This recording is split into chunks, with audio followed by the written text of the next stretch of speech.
morning, scholars. Today we're going to start our distance learning plan, week 4. I'm going to give you a brief overview of your learning plan, and then we will go ahead and get started. So as you can see here, these are the websites that you guys should be logging into. This is Clever, Microsoft 365, and you are not going to be using Canvas. We are going to be learning about forces and magnetism.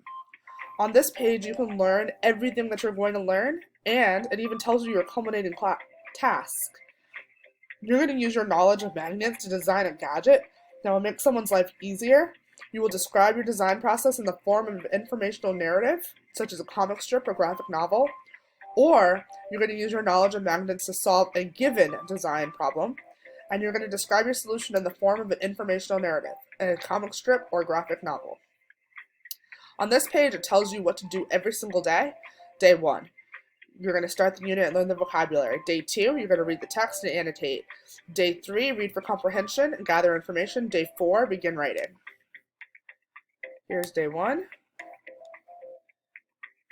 Here's the activity for day 1. You're going to fill in the vocabulary words. I'll go over this a little bit more in detail. And then you're going to answer questions based off of the text that you read. Here's your text. Make sure that you stop and annotate as you might need.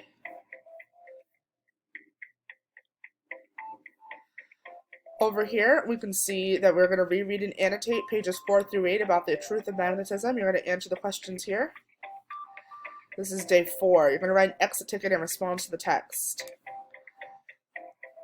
Here's an example of a paragraph that you're going to write. Here's some tips to make sure that your paragraph is strong. A graphic organizer.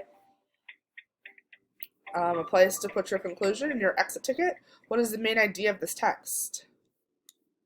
And that's all for week